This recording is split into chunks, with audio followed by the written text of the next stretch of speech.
गदाधर श्री रंगा जी के चरणारविंदों में सतकोटि प्रणाम। संत वल्लभ धर्मराज के चरणों में सतकोटि प्रणाम। समस्त संतों के चरणों में सतकोटि प्रणाम। जो इस धराधाम के देवता कही जाते उन ब्राह्मण देवताओं के चरणों में सतकोटि प्रणाम। परमात्मा की अमृतमयी कथा सुनने के लिए उपस्थित समस्त सज्जन वृंदों के चरणों में सतकोटि प्रणाम। नीलांबुजस्य मलकोमलांगम सीता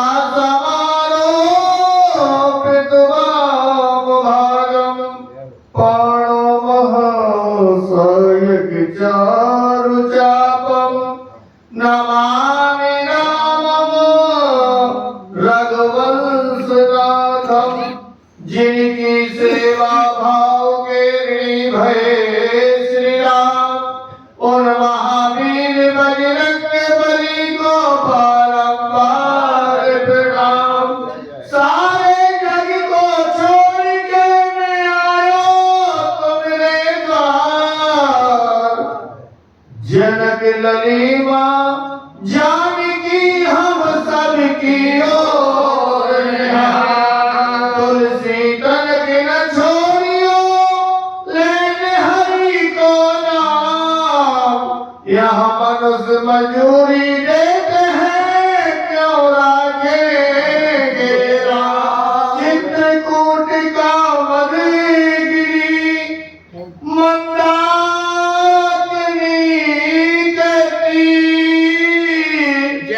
राम कथा होती रहे जब तक रहे सही। सियावर रामचंद्र जी की जय। परमपिता परमात्मा श्री रघुनाथ जी के असीम कृपा, भगवान श्री रघुनाथ जी के चरित्रों को कहने और सुनने का सौभाग्य प्राप्त हुआ। यह परमात्मा की असीम कृपा जब हो जाती है तब भगवान श्री रघुनाथ जी के चरित्र कहने और सुनने का सौभाग्य प्राप्त होता। हाँ, और आप बड़े बड़भागी हैं कि भगवान श्री रघुनाथ जी के चरित्रों को सुन रहे हैं और चरित्रों को कहने का सौभाग्य प्राप्त हो रहा है। और वक्ता भरा हुआ आता है और श्रोताओं का महत्व ज्यादा है, क्योंकि वक्ता तो भरा आता है, बोल करके खाली हो जाता है, परंतु श्रोता उस वक्ता का सब वक्तव्य अपने हृदय में धारण कर लेते, इसलिए उनकी महिमा वक्ता से ज्यादा हो जाती है। गोस्वामी तुलसीदास जी कहते हैं कि वक्ता की महानता है, यदि श्रोताओं की महानता है, यदि श्रोता ना हो तो कथा सुनाई किसे जाएगी।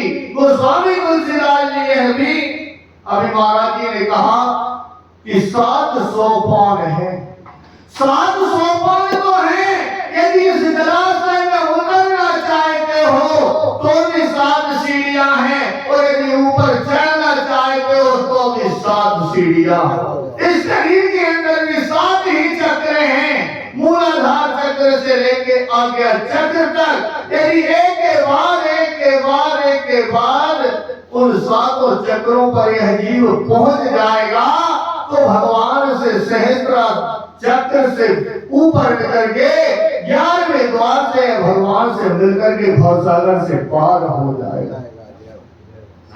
अंदर सब कुछ है, बाहर कुछ नहीं है। अंदर सब कुछ है, जो बाहर दिख रहा है वो दिन का सपना है, और जो अंदर दिखता है वो रात का सपना है। परंतु वह ग्रंथि छूट जाए तब, तो छूटने में कोई विशेष बात नहीं है। गरुड़ जी ने भी कहा, काकुत्स्थ जी ने भी कहा है कि यदि थोड़ा सा यत्न किया जाए तो वह ग्रंथि छूट सकती है, क्योंकि राम नाम मन दीप धर जी है देहरी द्वार, और तुलसी भीतर बाहरो जो चाहे मणि रखा जाए दिया की जगह, क्योंकि दिया बुझने का जय है। दिया को बुझाने के लिए भी बहुत माया प्रबल हो जाती है, अविद्या प्रबल हो जाती है और अविद्या बुझा देती। परंतु वह मणि जो है उसमें किसी भी वस्तु की आवश्यकता नहीं है, न दिया की आवश्यकता है और न उसमें की आवश्यकता है, न जलाने की आवश्यकता है, न बनाने की आवश्यकता। मन ये ऐसी है। संत एक ऐसा है जो निरंतर प्रकाश दे रहा है। संत तो दिया भी है। दिया से भी कहा गया, भैया आप इतने गर्म होते हो, आखिरी में तुम्हारे शरीर में कुछ जल नहीं पड़ता है और काले पड़ जाते हो, आप इतना परिश्रम क्यों दे रहे हो?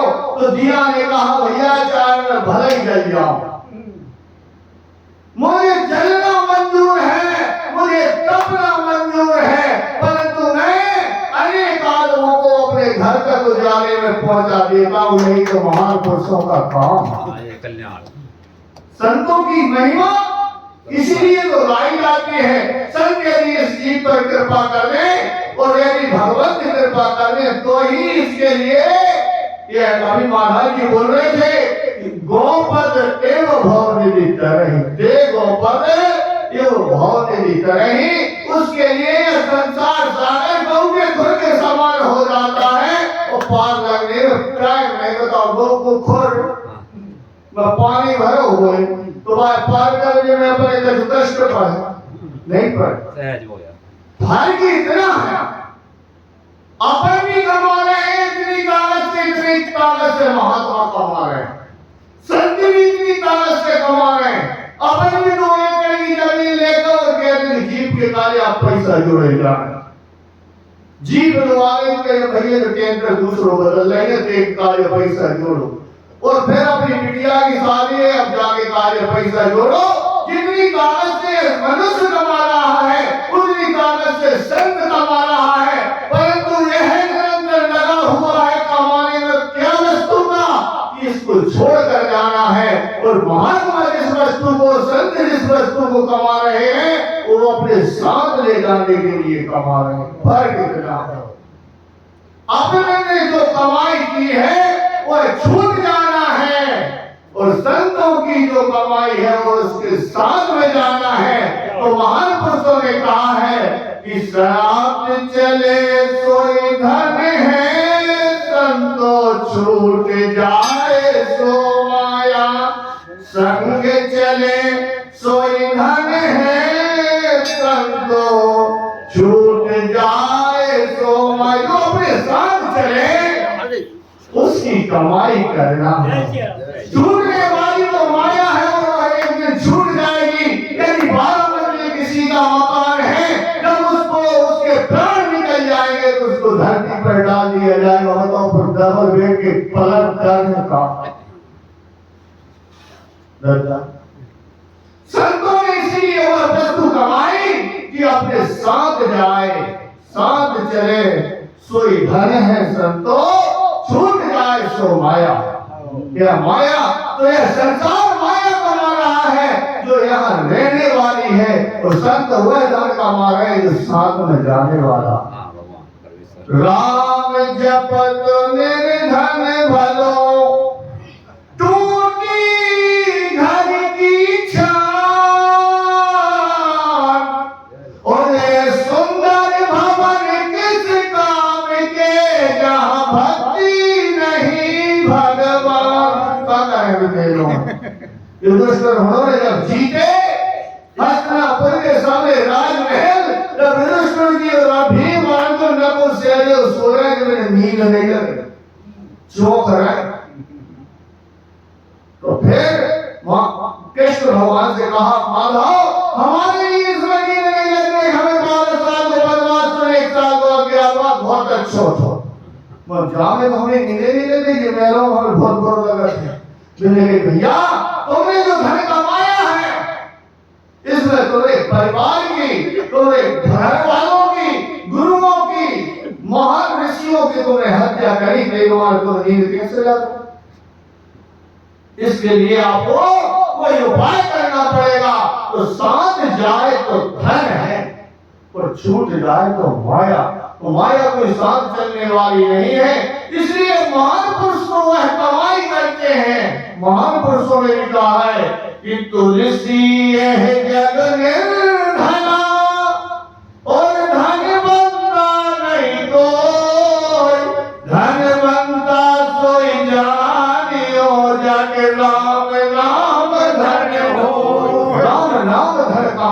है। उन्हें तो भैया अपन यहाँ से दिए हैं तो चल ककड़ा ले गए हैं और चल ककड़ा को भगवान महादेव प्यारे भैया तुमने जो का डालना तो वहां से फेंक दे वो चल ककड़ा कोई काम के नहीं आते के पांव गड़ा तो बात पूछो कि भाई समझ के चलिए न चल ककड़ा खेत में धीरे धीरे डर लगा। इसी प्रकार गोस्वामी तुलसीदास जी कहते हैं कि भैया जब परमात्मा की जो कथा है जाहे बड़े सोच और समझ के और तेरे गाए तेरे गाए सुन ले और तेरे जा को अनुमोदन कर लो तो बाप और सब लोग काम बन गए। तो जाने कि नीले चगल को रहो चल चगल के फरक रहो वो फरक में काम बन गए और नहीं चलना है वो लील उसका रस लीलना है। जब भगवान श्री के जब सनक सनंदन सनातन सनत कुमार चारे जब बद्रीनाथ में पहुंचे तो जब यहाँ ज्ञान और वैराग्य उचित करे हैं और भक्ति तरुण वो दो ही मोड़ा बूढ़े जब दो ही मोड़ा बूढ़े हो गए ज्ञान और वैराग्य को अपने गोदी में रखे हुए तो दादा जी ने पूछी ये कौन कि ये मेरे बालक। अरे तुम के 18 साल की हो तो ये 80 साल की तो इनकी बातें कैसे हो सकता। तो कई जिनकी ऐसी स्थिति बन गई नारद जी आप कोई उपाय बताएं। तो के बद्रीनाथ में जब पहुंचे तो ऋषियों से पूछेगा फिर बहुत भकेड़ा में होगा कथा नहीं सुना सकूंगा सुन सकूंगा काय कि दो मोड़ा बूढ़े और वे बेसुन अवस्था में मरणासन अवस्था में वे जिंदो कर को पाव बता भागवत का पहला श्लोक सनक सनंदन चारों महान पुरुषों ने दिया नारद इसके लिए जाकर के कान में कह लो जीवित हो जाएगा। मूर्छा तो दूर हो गई मतलब बिल्कुल ऐसे डूब रहे हैं नशा में। तो फिर अब तो नारद जी ने कहा हे नाथ अभी यह कथा शिखर पर हो रही है मस्तक पर हो रही मस्तक पर। तो कहीं अब इसके लिए क्या करें कि इसके लिए अब हरिद्वार रख लो हरिद्वार में सत्संग होगा। तो कहीं हरिद्वार में सत्संग का क्या प्रयोजन है कि ये शिखर से तेरे हृदय में उतर गया तब कछुआरा में लग गया। अपन है भी जो सुनने से भी कछु नहीं है जब तक रामचंद्र मानस का अनुमोदन नहीं होगा हृदय में जब तक नहीं उतरेगी तब तक इसका सुनने का भी कोई लाभ नहीं। महान पुरुषों ने भी इसलिए कहा है भैया से मैं कहूंगा कि वह चौपाई के लिए बना यह सोवे शंभु जय हो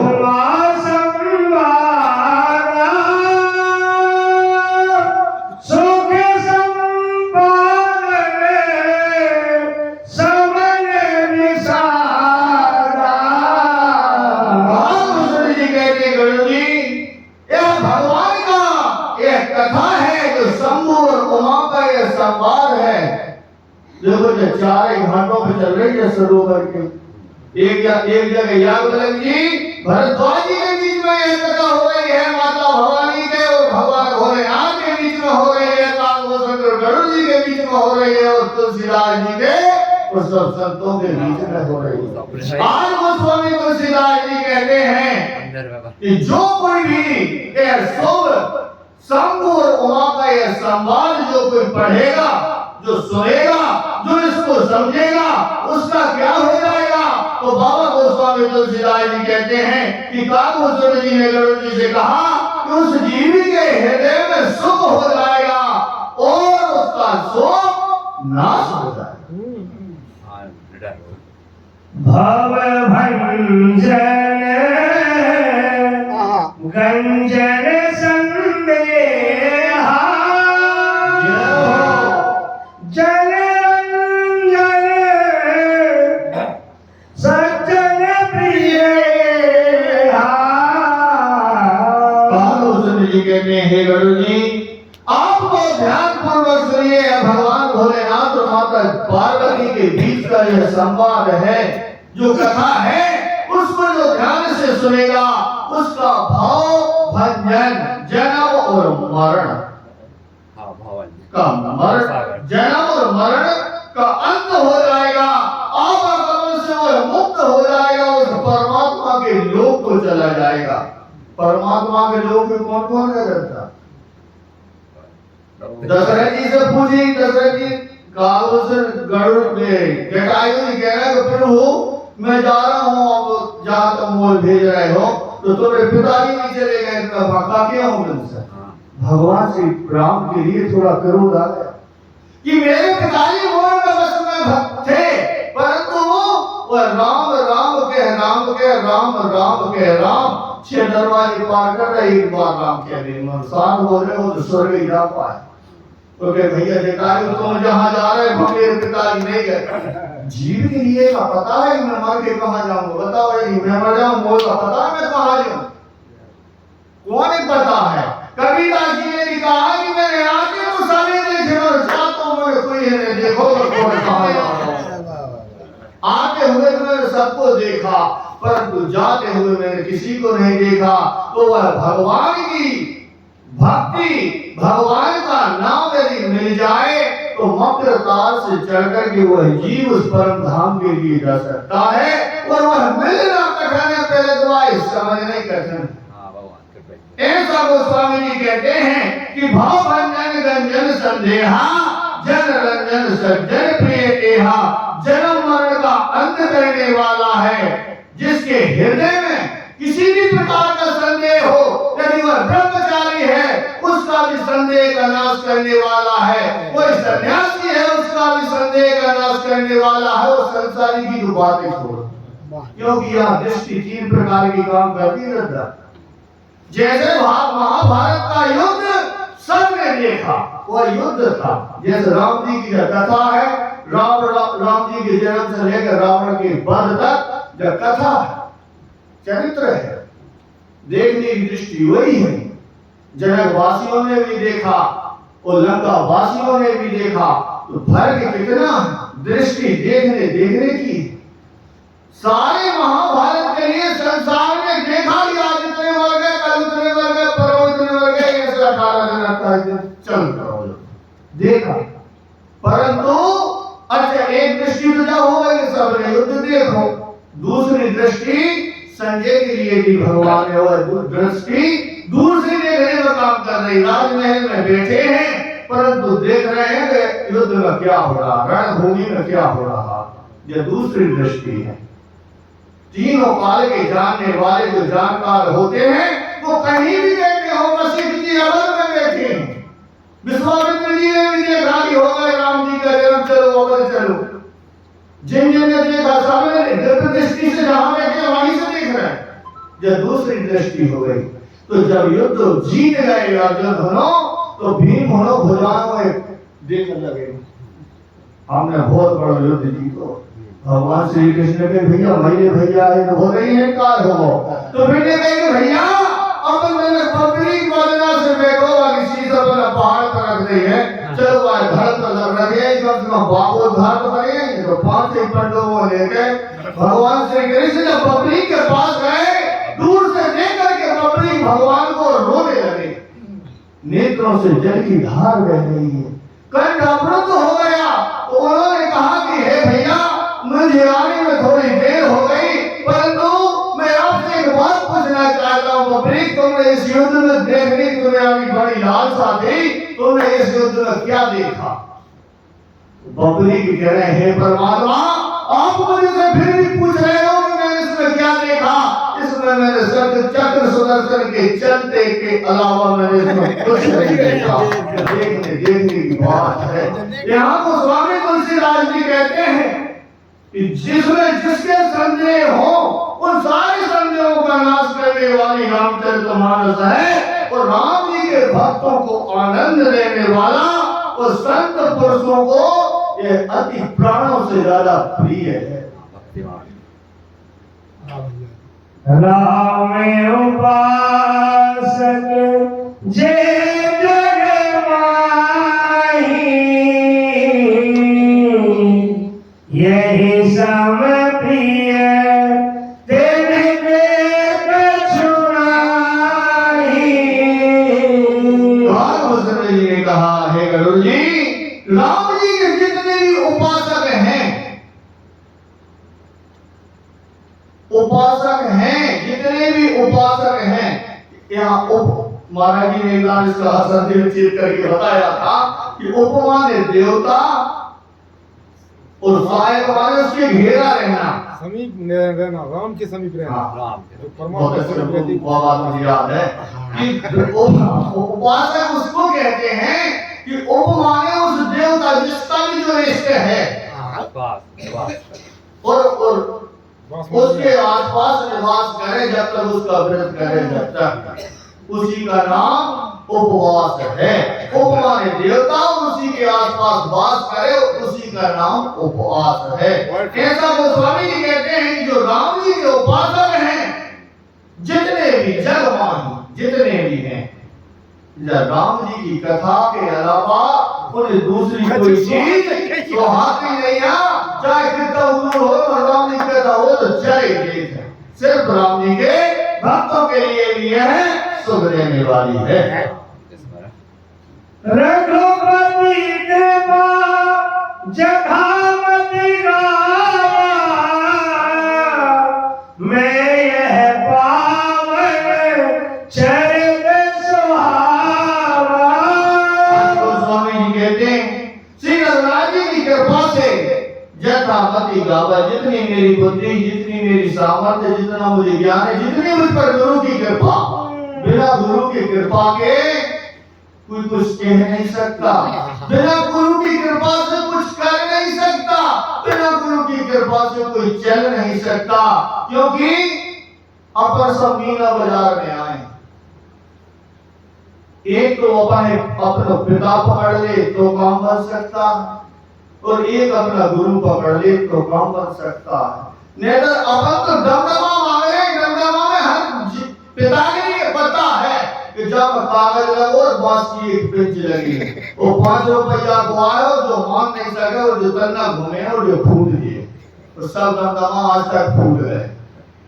कोई के लिए दमदमा नहीं चले, फूट गए हैं। और अपनी तो जब समझियो वो पिता या अपने गुरु अपनी उंगली पकड़े है तेरे मारे, या फिर तो जमीना बाजार में जो देख रहे हैं कि जोर ले लेंगे जो बहुत अच्छा वो तो पकड़े है, तो अपने कहां पांव धरा लो, जो अपन नीचे नहीं देख रहे हैं, अपन तो दुकान की चक्कर से देख रहे हैं जहां में लेने और का तत्ता जी अपन जो पता गुरु नीचे का है, नीचे गड्ढा डालो, वो पिता पकड़े या वो अपना गुरु पकड़े, हाथ देते हमारे अपन नहीं गिर रहे हैं। हम ये अपन तो जगत जो हम देख रहे हैं, गोस्वामी तुलसीदास जी यहाँ पे वर्णन कर रहे हैं कि परमात्मा के जो चरित्र हैं मैंने अपनी बुद्धि से गाए, जो सबकी बुद्धि को पवित्र करने वाले हैं, और मेरी थोड़ी सी बुद्धि है उसी के अनुसार मैंने भगवान की कथा गाई। यही कलिकाल न साधन दूजा, जय हो भैया। योग जग जप तप व्रत पूजा। आज गोस्वामी तुलसीदास जी ने एक बहुत बड़ी सीख और बहुत बड़ी अपने बारे एक सीख दे दी कि भैया सतयुग में योग से जीव भवसागर पार कर जाता था, परमात्मा से मिल जाता था योग क्रिया के द्वारा। और दूसरे बार में जब त्रेता आया तो त्रेता में यज्ञ होने लगे, तो यज्ञ करके और भगवान को जो यज्ञ का फल था वो भगवान के चरणारविंदों में रख करके जीव भवसागर से पार हो जाता था। जब द्वापर आया तो द्वापर में भगवान श्री कृष्ण के चरणारविंदों की पूजा करके और अब पूजा करके वो पूजा भगवान के चरणारविंदों में समर्पित कर देता था, उसके लिए जीव को कल्याण हो जाता था। परंतु कलयुग में कह दिया है गोस्वामी तुलसीदास जी ने कि कलयुग में यदि कोई जीव भवसागर से पार होना चाहता है तो राम कथा के लिए सुनते रहना, गाते रहना, उसका अनुमोदन करते रहना। इसके अलावा कलिकाल न साधन दूजा, चाहे कोई यज्ञ योग करियो, चाहे यज्ञ करियो, जप करियो, तप करियो, व्रत करियो, पूजा करियो, तो भी काम बनने वाला नहीं।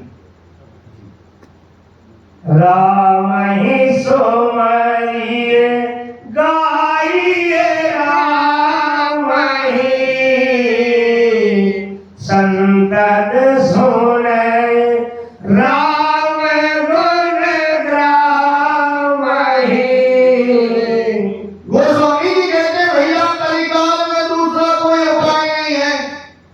योग होते हैं 10,000 वर्ष के लगा, हाँ 1000 वर्ष चाहिए।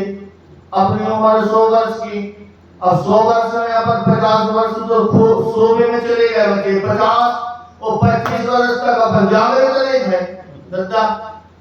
एक तर्क देख समझा जल्दी समझ में आ जाइए। हाँ वही भैया जी जो 50 एकड़ जमीन है, भैया जी की 50 एकड़ जमीन है, जे अगर एक बेर बखर से किसानी करे तो आपने अपन सब लोग महामूर्ख हैं आज के, ये जो महामूर्ख है ट्रैक्टर से किसानी करते हैं, धन्यवाद भैया। बिल्कुल। तो हम आदिकाल में द्वापर में त्रेता में जे विधियों से हम पार हो करते।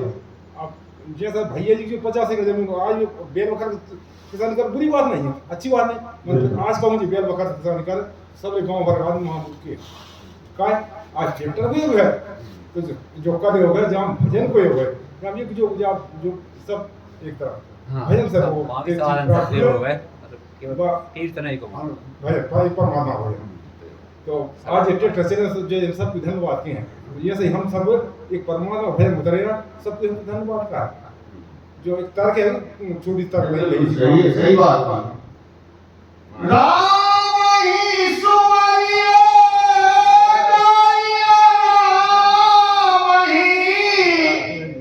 संतत सुनिए राम गुण गावहि। आज गोस्वामी तुलसीदास जी कहते हैं बस कलयुग में एक ही उपाय है, भगवान श्री राम जी के नाम का स्मरण करना और श्री राम जी के गुणानुवादों का गाना और निरंतर भगवान श्री रघुनाथ जी के गुण समूह को सुनना। यही इसी से भवसागर से पार होने की सामर्थ्यता जीवन में हो जाएगी। सच्चो और सरल उपाय, हाँ, सच्चो और सरल सरल सीधो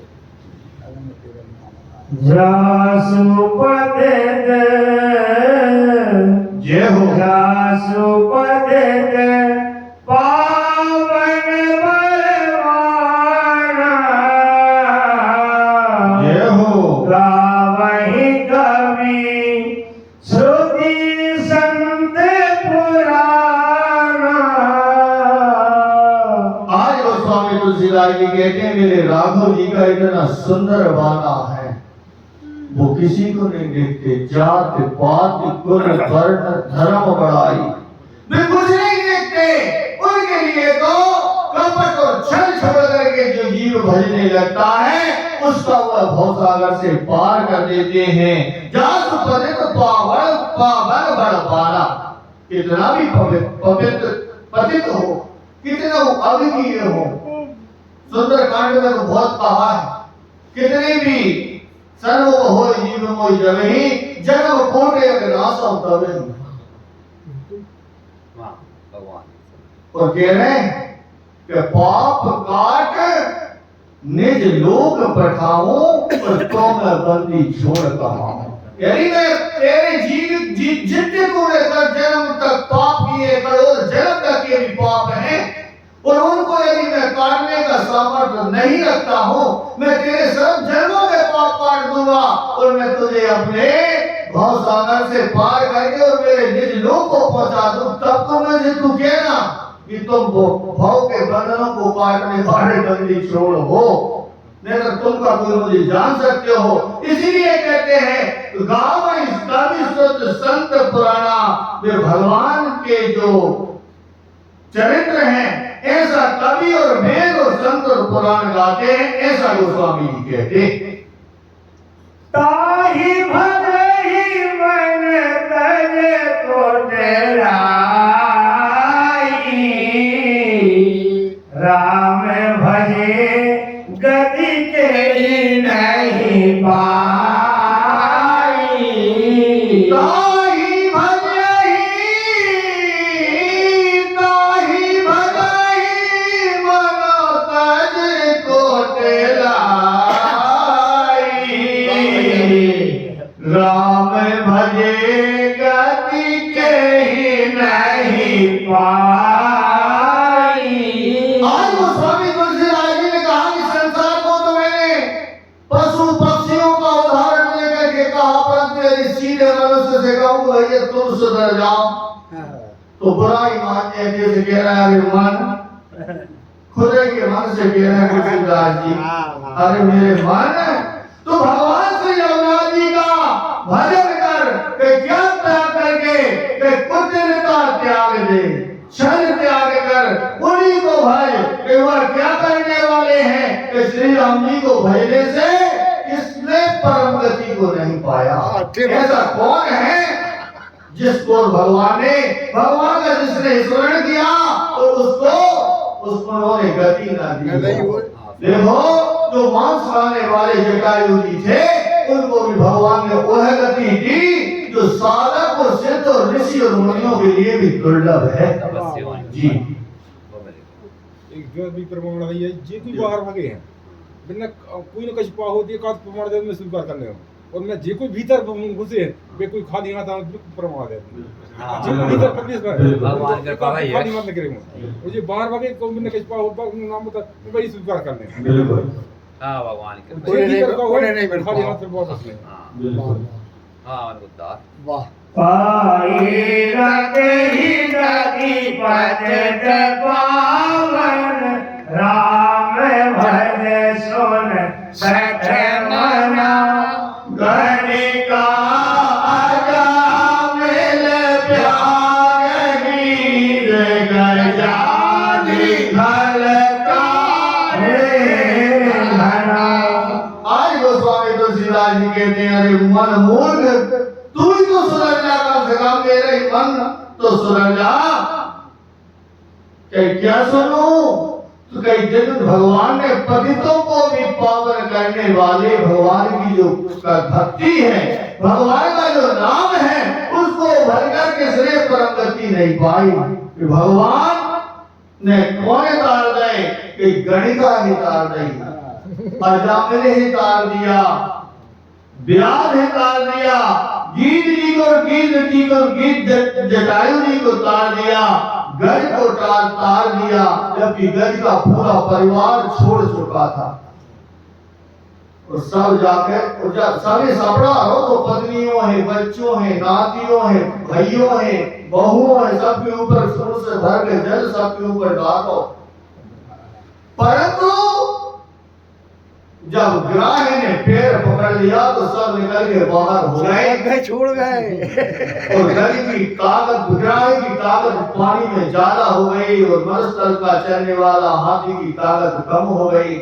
आज उसने जान लिया कि अब मेरी रक्षा परिवार से नहीं होने वाली, रिश्तेदारों से नहीं होने वाली, आज तो मेरी रक्षा परमात्मा से होगी। आज परमात्मा के लिए कमल का फूल तोड़ करके कहता है नारायण आज अंतिम बार मैं आपको यह पुष्प चढ़ा रहा हूं, इसके अलावा मेरे पास कुछ नहीं है। ग्राह मेरा पैर पकड़े हुए और मेरा कुछ समय का जीवन है। मेरे भगवान श्री कृष्ण द्वारिका से भोजन करने के लिए बैठे थे तो रुक्मिणी को छोड़कर के और जल्दी भगे, गरुड़ पीछे रह गए और चक्र सुदर्शन से ग्राह का सिर काट के उसके लिए आवाज कर दिया। सबने कहा कि तुमने गज को तो आवाज कर दिया, परंतु ग्राह को पहले तुमने बंद कर क्यों कर दिया। मेरे भगवान श्री कृष्ण ने कहा कि यदि मेरे भक्त का कोई पैर पकड़ ले तो उसे पहले तारना पड़ता, इसलिए मैंने ग्राह को पहले तारा, उसके बाद में मैंने गज को उतारा। परम सम्मानी त्यागी जी महाराज हमारे बीच में उपस्थित हो चुके हैं और राय खेड़ी के परम धरा धाम से पधारे पंचम सिंह पटेल जी उनका भी मैं स्वागत करता हूँ और महाराज श्री चरणों में सतकोट प्रणाम करता हूँ और अपनी वाणी को भी मैं प्रणाम करता हूँ। परमात्मा की वाणी को परमात्मा के चरणारविंदों में समर्पित करता हूँ और